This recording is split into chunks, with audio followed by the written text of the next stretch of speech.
They call themselves the free nomads, but for the last few centuries, this nation has been the ultimate prize in a global game of chess. From Genghis Khan and Soviet nukes to a futuristic capital built on oil and gold, this is the story of how a nomadic soul survived the 20th century to become the most powerful player in Central Asia. So let's talk about Kazakhstan. Imagine walking through the Karatau Mountains and realizing humans have been hanging out there since the Stone Age. It's wild, right? But our story begins about 5,000 years ago at a place called Botay. This is likely where humans first mastered the horse, which basically changed the world forever. By the Bronze Age, these people weren't just riding horses, they were master blacksmiths mining copper in places like Kazakhstan. And some of those same mines are actually still being used today. Talk about a long-term business plan, right? Fast forward to 800 BC, and we meet the Sacs, though you might know them by the name the Greeks used, the Scythians. These guys were nomadic warriors. They were also incredible artists, creating animal-style gold jewellery that showed predators locked in epic battles. Eventually, the famous Silk Road started weaving through southern cities like Taraz, bringing silk, spices, and new ideas. But do you know the biggest idea to hit the region? It was the Mongol invasion in the 13th century. Genghis Khan's empire changed everything, eventually paving the way for the Kazakh Khanate in the 15th century. This was the big moment when a distinct Kazakh identity, with its own unique language and culture, finally stepped onto the world stage. Then, by the 1700s though, life got pretty complicated. The Kazakhs were split into three groups called hordes, and they were being attacked by the Dzungas to the east. To stay safe, they started making deals with the Russian Empire. But protection quickly turned into annexation. Because by the 19th century, Kazakhstan became a strategic prize in a massive power struggle between Russia and Britain called the Great Game. The Russian Tsars built forts and moved in hundreds of thousands of settlers, which put the traditional nomadic way of life under total siege. The Kazakhs didn't just give up, though. They led massive uprisings like the one by Khan Kina in 1837. But the pressure was relentless. It was the largest 19th century revolt, uniting tribes across the hordes. But in the end, Khan Keen died, only solidifying Russian control even more. Then came the 20th century, and honestly it was a lot. After a tiny flicker of independence, the Soviet Union took over, and the 1930s were absolutely devastating. Joseph Stalin forced everyone to give up their livestock, causing a horrific famine that killed at least 1.5 to 2.3 million people. But that's not all, because during World War II, the Soviets used Kazakhstan as their industrial backbone, and also a place to exile millions of people they didn't trust. In short, it became a land of labour camps like the famous Alzhir. Even in those dark times, however, Kazakhstan was where the USSR reached for the stars.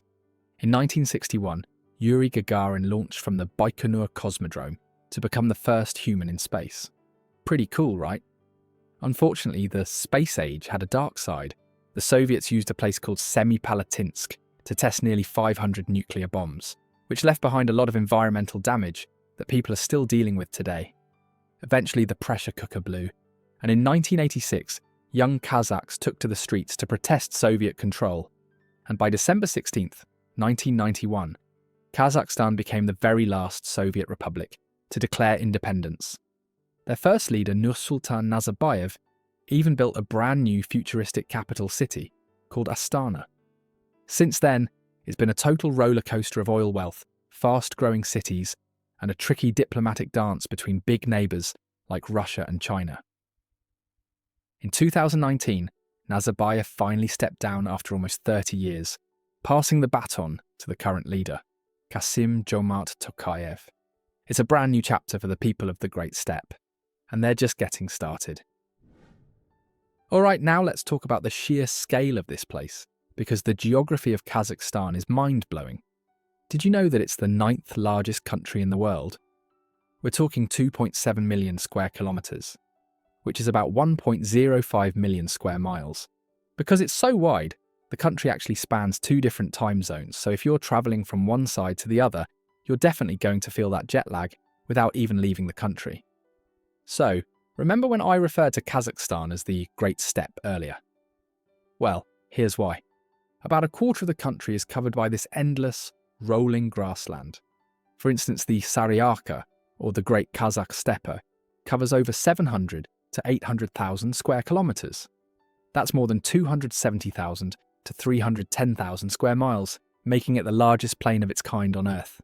But Kazakhstan is far from just a flat field, because if you head to the south and east, the horizon suddenly explodes into these massive, untouched mountain ranges like the Tian Shan and the Altai. The highest point is Khan Tengri, which translates to Lord of the Sky, reaching a staggering 7,010 meters, or about 22,999 feet with its ice cap. On the flip side, if you head west to the Caspian Depression, you'll find the Karagir Trench, which sits at 132 meters, or 433 feet below sea level. That is a vertical range of over 7,000 meters within one country. Now, because Kazakhstan is so far from any ocean, it has what we call an extreme continental climate. That's a fancy way of saying the weather has zero chill. In the winter, the north can be locked in sub-zero blizzards, while the south is already starting its spring sowing. Meaning, you can be trekking through the Siberian-style taiga forests in the Altai region one day, and the next, you're in the Betpak Dala, or Moyinkum deserts, where the sand dunes look exactly like something out of the Sahara. Speaking of water, or the lack of it, Kazakhstan is technically landlocked, but it has some of the most fascinating water features on the planet. To the west, you've got the Caspian Sea, the world's largest lake. Then there's Lake Balkhash, which is a total geographical freak of nature. It's split by a narrow strait so that the western half is fresh water while the eastern half is salty. You also have the tragic but hauntingly beautiful Aral Sea, which has famously been drying up for decades, leaving behind a ship graveyard on the desert floor. To keep the lifeblood flowing, the country relies on massive river systems like the Irtysh, which is actually the longest tributary in the world, at 4,248 kilometers, or 2,639 miles.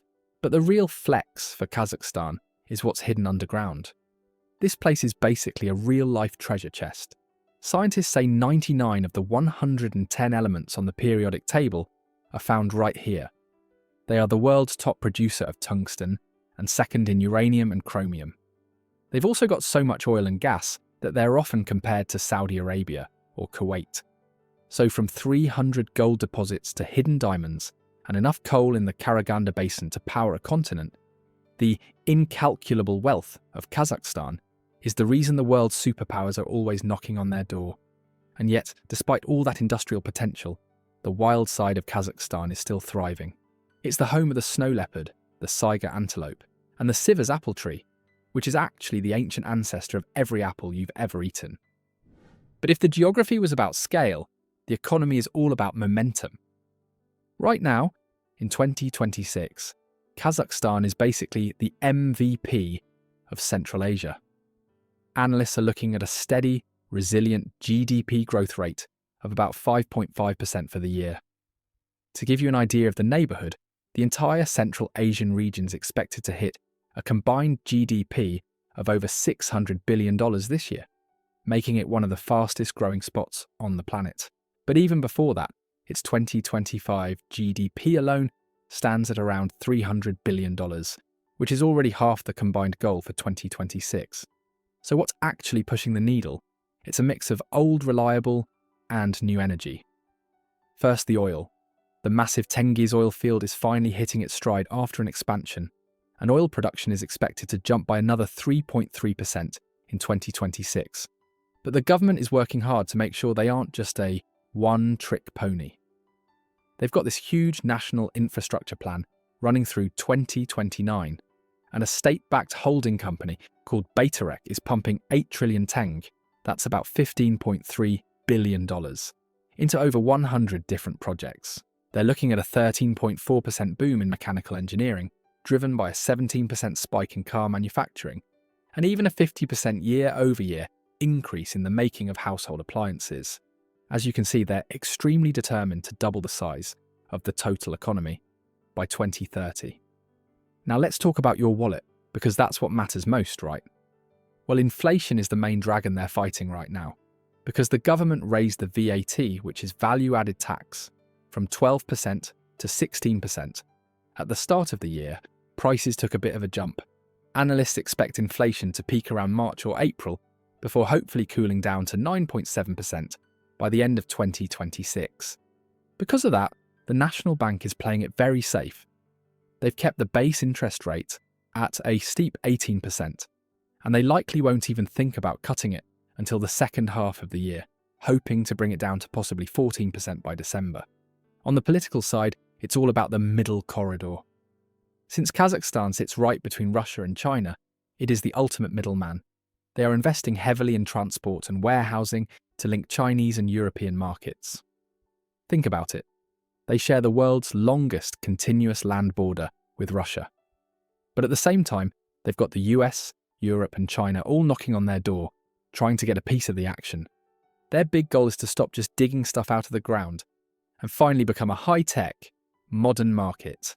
Of course, moving away from being just a giant mine isn't easy. The government still has its fingerprints all over the economy, which can slow things down. But honestly, with 99 out of the 110 elements on the periodic table sitting right under their feet, they definitely have the seed money to pull it off. They're sitting on a literal gold mine. Oh, and a copper mine, and a uranium mine, to fund their future. Speaking of digging, let's dig deep into what really makes Kazakhstan so unique. And to understand the people of this country, you have to start with the meaning of the word Kazakh itself. It translates to a free and independent nomad. Because for centuries, this spirit defined the nation as tribes of herders travelled the vast steppes, moving between western China and the southern borders of Russia. This nomadic heritage created a deeply patriarchal and hierarchical society where the ways of the elders still dictate the rhythm of life. And in fact, even today, the concept of atabalasi, or the joining of a grandfather's sons into a single, extended family unit, remains the bedrock of their culture. Now, the country is home to nearly 21 million people, but its demographic story is quite unique. When Kazakhstan gained independence in 1991, ethnic Kazakhs actually didn't form the majority of the population. Want to know why? Because decades of Soviet policy had brought in a wave of Slavic migration, and for a long time the north was dominated by Russians and Ukrainians. Fast forward to 2026, and the picture has shifted significantly. Through government initiatives like the Bright Migration Program, which encouraged expatriated Kazakhs to return home, ethnic Kazakhs now make up approximately 71% of the population. The Russian minority has decreased to about 14.6%, while other groups like Uzbeks, Ukrainians and Uyghurs help make up the more than 100 nationalities that call themselves Kazakhstanis. So, as you can imagine, Kazakhstan is a deeply bilingual country where two worlds often overlap. Kazakh is the official state language, spoken by roughly 80% of the people, but Russian remains the lingua franca for business and interethnic communication, used proficiently by about 84% of the population. Now, this blend isn't in language alone. In fact, you see it everywhere like fashion. In urban centres like Almaty, you'll see men and women in the latest global fashions, while in remote villages, women still wear traditional, colourful dresses and headscarves. Even in modern apartments, it's common to find koshmers, or brightly coloured felt rugs, decorating the floors, which is a quiet nod to their nomadic roots. But did you know that this cultural identity was nearly lost during the Soviet era? In the early 20th century, a brilliant generation of Kazakh intellectuals, like the poet Abay Kunanbayuli and the editor Ahmet Baytursunuli, worked to modernise Kazakh literature. Tragically, many of these thinkers were silenced during the Stalinist purges of the 1930s. Luckily, their legacy was reclaimed in the post-Soviet period, and today scholars are actively reviving the spoken language of the steppe, and the arts are thriving. You can walk into a theatre in the capital and see anything from a traditional Kazakh oral epic to Uyghur musicals, Korean ballets, or Russian operas. So as the nation looks forward, it's clear they are trying to balance two identities, the ancient free nomad and the modern global citizen.